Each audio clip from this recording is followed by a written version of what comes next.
Bienvenue dans le podcast dédié aux entrepreneuses qui choisissent la voie de l'émancipation dans leur business et dans leur vie. Ici, l'entrepreneuriat, le féminisme et le mindset de croissance convergent pour créer une expérience unique conçue spécialement pour toi. Ce podcast, anciennement connu sous le nom Les Magiciennes, se métamorphose pour incarner pleinement la puissance de l'émancipation féminine. Si tu es entrepreneuse, freelance ou indépendante, ce podcast est fait pour toi. Je comprends que tu aspires à développer ton entreprise sans sacrifier ta vie personnelle, ton bien-être ou ton épanouissement. Nous explorons des thématiques variées pour nourrir ton esprit et propulser ton activité. Chaque épisode est conçu pour te rapprocher un peu plus de ton véritable potentiel. Ma mission, t'accompagner dans le développement d'une entreprise qui reflète ton essence, loin des normes patriarcales et consuméristes de notre société actuelle. Je crois en l'importance de prendre soin de soi, de sa famille, tout en bâtissant une entreprise florissante. Sois prête à redéfinir ton succès à ta manière. Libère ton potentiel, explore ton essence, c'est l'heure de l'émancipation féminine.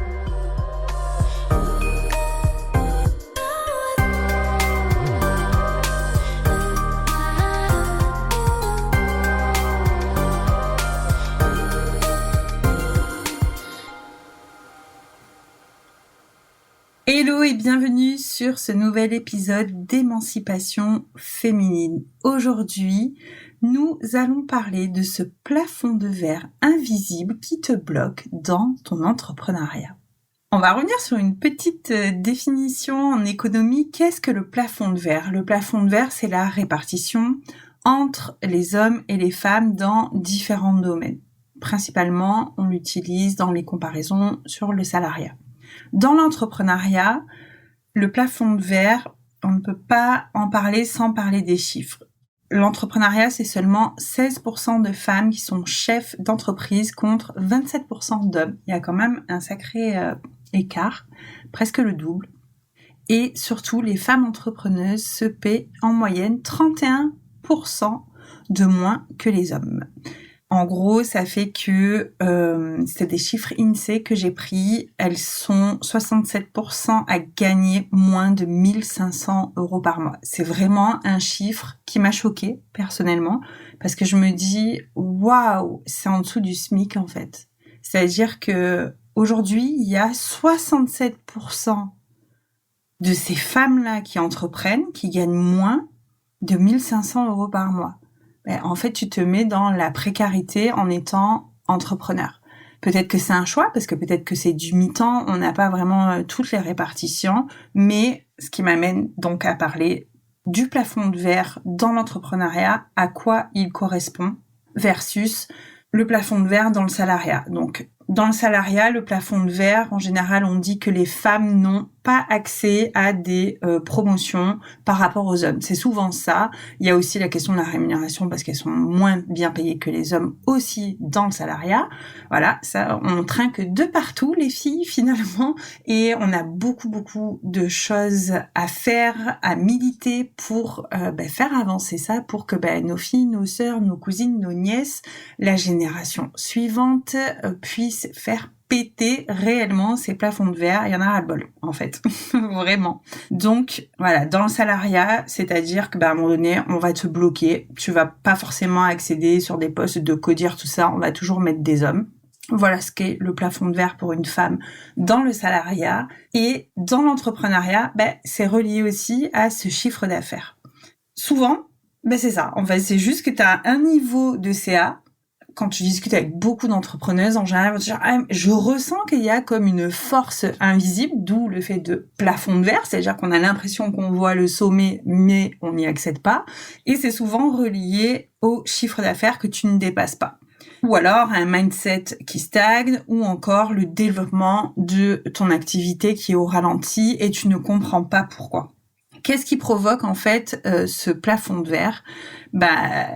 on revient toujours à la systémie et il n'y a pas de définition bateau. Là, je vulgarise volontairement pour que tu puisses comprendre de quoi je parle. Mais en fait, le plafond de verre, il est multidimensionnel. Bah ouais, il y a le sexisme, c'est une réalité. Aujourd'hui, il y a le patriarcat, on est dans une société patriarcale. Il y a encore l'éducation qui peut entrer en jeu, donc on peut pas dire assurément c'est parce que je suis une femme. Il y en a beaucoup qui font ce genre de raccourci. Je suis une femme, donc je n'y arrive pas. Peut-être, peut-être pas, mais ça dépend aussi. Est-ce que tu vis du sexisme dans ton secteur d'activité ? Peut-être que oui, peut-être que non. Il y a la société qui nous formate en fait. Et il y a aussi l'éducation qui rentre énormément en jeu. L'éducation, j'en reviens beaucoup également dans ce podcast. C'est des sujets de fond. En fait, je sais que je t'en parle encore et encore parce que mon objectif, mon but, ma mission, si j'ai envie de le dire comme ça, j'aime pas trop cette histoire de mission de vie, mais s'il devait y avoir une mission dans mon entrepreneuriat, c'est vraiment d'éduquer, en fait. D'éduquer les femmes, d'ouvrir des consciences et de se dire que c'est pas acquis parce que parfois, même moi, il y a des moments, je me dis mais non, on a acquis énormément de choses, mais en fait, dès que tu grattes un peu, je me dis par rapport aux années où je militais dans la rue, justement pour les droits des femmes, beaucoup aussi pour les droits des homosexuels, j'avais beaucoup d'amis LGBTQ+.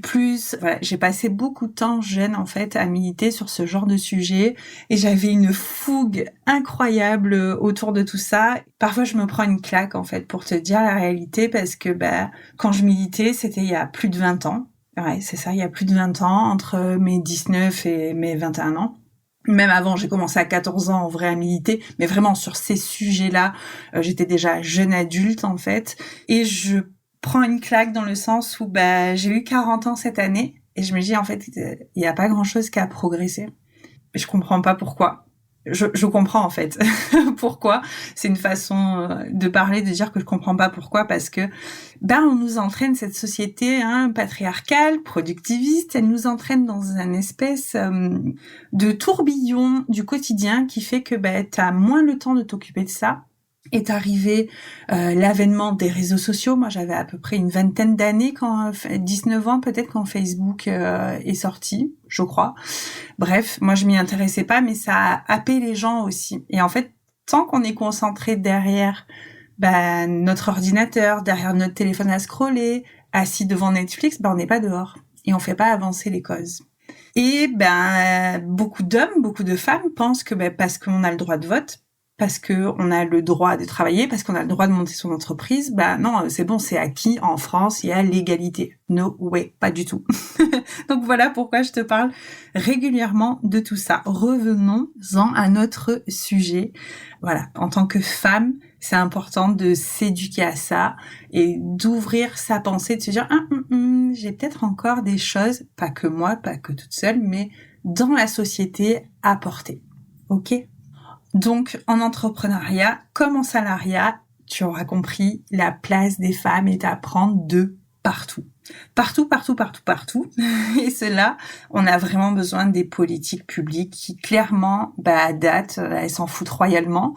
Au moment où j'enregistre cet épisode, on est fin février 2024, et il y a un enjeu quand même sur l'avortement, avec des émissions comme CNews qui font de la propagande autour de la mortalité avec des chiffres alarmants sur l'avortement qui ne sont pas vrais, qui sont mal documentés. Donc ça remet toujours en cause les droits qu'on a acquis. Donc vraiment, l'idée c'est d'aller péter ces plafonds de verre, l'idée c'est de créer les entreprises comme nous avons envie, c'est d'accéder à des postes, parce que peut-être qu'il y a des salariés qui m'écoutent aussi, mais d'oser, de basculer ces plafonds de verre et de porter vraiment sa voix, que ce soit dans l'espace public ou dans l'espace personnel. Je te le disais, les politiques, ça bouge très très peu, et le moyen le plus rapide de transformer nos réalités, c'est d'être entrepreneuse. C'est pour ça que moi j'adore l'entrepreneuriat, et c'est pour ça que ce podcast s'appelle Émancipation féminine, parce que je crois vraiment que c'est la voie royale pour s'émanciper. C'est un espace, l'entrepreneuriat, où en réalité, en fait, tu peux décider des règles de A à Z. C'est toi qui décides. Bien sûr que ton marché va t'influencer, ton industrie peut t'influencer, mais rien ne t'empêche de remettre ça en cause et de faire différemment. En tant qu'entrepreneuse, tu as le pouvoir, et même le devoir, je dirais, de bouger les lignes à ton échelle. Donc, comment toi, tu peux t'entourer pour progresser dans ton développement d'entreprise? Est-ce que tu peux aller chercher des coachs? Est-ce que tu peux aller chercher des mentors? Peut-être que tu peux aller chercher des business angels, parce que là, souvent, les hommes font ces démarches et moins les femmes. Peut-être que tu peux aller trouver du financement, peut-être que tu peux avoir encore plus d'impact en participant à des concours, des projets. La BPI fait souvent ça, les CCI aussi, donc de t'intéresser à tout l'univers entrepreneurial aussi physiquement chez toi, autour de chez toi, ou même en France, il y a beaucoup de choses à faire. Comment tu peux te faire accompagner si ton plafond de verre pour toi, donc là c'était plutôt pour le développement d'entreprise, donc ça peut être le développement de la clientèle, de la patientèle, le développement du chiffre d'affaires, t'entourer de coach, de mentor, de business angel, avoir un associé, une associée peut-être. Comment tu peux, si tes blocages sont d'ordre mindset, comment tu peux te faire accompagner? Est-ce que tu as besoin de dev perso? Peut-être. Est-ce que tu as besoin plutôt de coaching? Est-ce que tu as besoin de thérapie? Est-ce que tu as besoin d'un mix des trois? Je suis là pour ça. Comment tu peux aussi augmenter ton chiffre d'affaires? Au-delà d'aller chercher des coachs, des mentors et tout ça, peut-être que tu peux mettre en place une nouvelle offre. Peut-être que tu peux augmenter tes prix, mademoiselle. C'est souvent, je dis ça avec un petit sourire, mais on n'ose tellement pas. Quand je vois certains hommes, la façon dont ils entreprennent et parfois souvent même avec éthique, parce qu'il faut pas croire que parce que c'est des mecs et qui mettent des tarifs hauts que c'est pas éthique. Il y en a quand même beaucoup. Il y a aussi beaucoup de bullshit, mais ils hésitent pas en fait. Ils ont pas de problème de croyance de ça va être trop cher. Ils se disent non, il y aura toujours quelqu'un pour acheter, il y aura toujours quelqu'un qui aura le budget. Ce qui revient au problème systémique, ce qui revient à ton éducation, blablabla. Les femmes ont rarement, désolée de faire des généralités, mais été éduquée financièrement parlant. Peut-être que si tu as besoin d'augmenter ton CA, tu peux pivoter ton activité. Peut-être que tu peux, comme moi, là, je le sens, que j'ai de l'énergie et que je porte ma voix plus fort sur ces sujets. Bref, tu l'auras compris. Premièrement, pour résumer cet épisode, quel est-il, ce plafond de verre pour toi, en fait? Est-ce que c'est un problème émotionnel, relationnel, un problème de chiffre d'affaires, un problème de développement d'activité? Prendre conscience de ça. Où sont les ressources? Est-ce que j'ai les ressources internes, c'est-à-dire moi déjà de m'aider toute seule? Est-ce qu'il y a une partie du job que je peux faire toute seule? Créer une nouvelle offre, tu peux le faire toute seule. Augmenter tes prix, a priori, sauf si tu as un gros blocage émotionnel, tu peux le faire toute seule. Pivoter dans ton activité, porter ta voix plus fort, c'est des choses que tu peux vraiment faire toute seule. Après, si tu as un besoin de financement, tu peux aller voir les banques, tu peux aller voir l'ADI, tu peux aller contacter des business angels, et puis si tu sens que c'est plutôt au niveau de l'environnement que tu as besoin de restructurer, mais il y a énormément de choses pour les entrepreneuses, pour les entrepreneurs à aller chercher. Voilà, l'idée c'est vraiment de te dire 1, mon plafond de verre, c'est lequel? 2, j'en prends conscience. 3, est-ce que j'ai les ressources internes? Oui, non. Est-ce que j'ai des ressources externes? Donc, dans l'interne, ça peut être aussi du financier. Et puis, je vais aller chercher des ressources externes parce que peut-être que j'ai besoin de déléguer dans mon entreprise, d'embaucher. Peut-être que j'ai pas envie de me former à telle et telle chose pour développer mon activité. Et je vais aller chercher quelqu'un d'autre qui va venir, donc être cette aide extérieure pour dépasser ce plafond de verre. J'espère que cet épisode t'aura apporté beaucoup de valeur en termes de questionnement. Ce sont beaucoup d'éléments qui reviennent souvent chez les entrepreneuses de « je stagne, j'y arrive pas, je comprends pas pourquoi ». Souvent, on regarde beaucoup à l'extérieur et c'est important parce que le contexte économique fait que le contexte social, là où tu diriges ton entreprise, il se passe pas la même chose à l'heure actuelle. Si tu vis en France, au Canada ou en Asie, on n'a pas les mêmes politiques publiques. Donc, bien sûr que c'est à prendre en compte, mais il y a régulièrement aussi des choses à l'intérieur, des autorisations à lever, à se permettre et à pouvoir travailler pour expanser. Je te fais un gros bisou et je te dis à dans 15 jours pour un nouvel épisode. Bye bye! Si tu es arrivé jusqu'ici, c'est certainement que cet épisode t'a bien plu et je t'en remercie.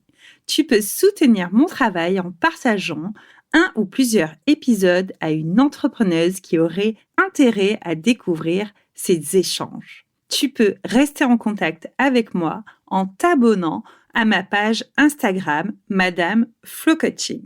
Tu peux également t'inscrire à la newsletter Slow and Flow. C'est une newsletter mensuelle où on parle slowpreneuriat, féminisme et santé mentale. Je te dis à dans 15 jours pour un nouvel épisode. D'ici là, prends soin de toi et continue de bâtir une entreprise où tu te mets au cœur de ton projet et où ta réussite est toute personnelle. Je crois en toi. À très vite.